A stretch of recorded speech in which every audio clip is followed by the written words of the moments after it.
Mon coup de cœur, c'est Passion Théâtre de Micheline Boudet aux éditions Robert Laffont. Si vous ne savez pas qui est Micheline Boudet, vous perdez énormément, je vous plains même, parce que c'est une grande actrice sociétaire honoraire de la Comédie Française. Elle a fait toute sa carrière là-bas. En fait, son emploi était surtout soubrette et elle était spécialiste des fous rires dans la scène, par exemple, du Bourgeois Gentilhomme, où elle est Nicole, la servante du Bourgeois Gentilhomme.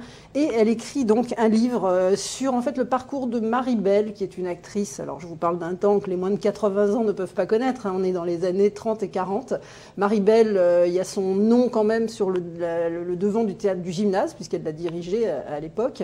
Elle a joué dans Carnet de bal, un film très classique. Bon, tout ça, hein, évidemment, hein, c'est un petit peu ancien, mais le livre fourmille d'anecdotes sur 50 ans de théâtre, et c'est aussi passionnant que Closer et Voici. Hein, ça va parler un peu aux jeunes.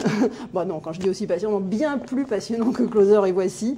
Il y a plein d'anecdotes, plein de potins, puisque à cette époque, dans les années 30-40, les ministres choisissaient leur maîtresse la plupart du temps chez les actrices. Bon, vous me direz, aujourd'hui, les présidents de la République choisissent leurs femmes chez les chanteuses. Donc, vous voyez, autre temps et pas autre mœurs. Mais, par exemple, Béatrice Bréty, qui était elle aussi une soubrette très, vous voyez, très maïtée, quoi, on va dire, avait comme amant et ensuite comme compagnon Georges Mandel, qui était le ministre des Postes de l'époque et qui était un homosexuel notoire. Et du coup, on appelait Béatrice Bréty la levée exceptionnelle, puisque c'était quand même assez exceptionnel qu'il soit avec une femme. Madeleine Renaud, qui était la grande rivale de Marie-Belle, puisqu'elles avaient le même emploi d'ingénue, était surnommée par toutes ces dames qui ne l'aimaient pas beaucoup, parce qu'il y avait jalousie, Badelaine Renaud, parce qu'elle était connue pour son avarice.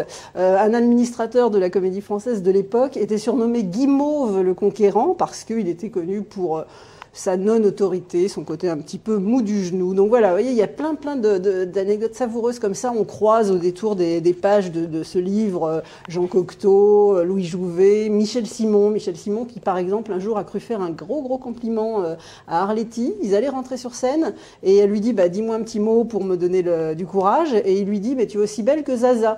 Sauf que Zaza c'était la guenon de Michel Simon, donc ça fait plaisir. Voilà, donc tout ça vous le trouvez dans le livre de Micheline Boudet, Passion Théâtre, paru aux éditions Robert Laffont, et c'est un vrai régal si vous aimez le théâtre, les anecdotes, les potins. On rit, on sourit, enfin voilà. Surtout ne le manquez pas. Et si Micheline Boudet joue un jour au théâtre, ne la manquez pas non plus, c'est une comédienne formidable.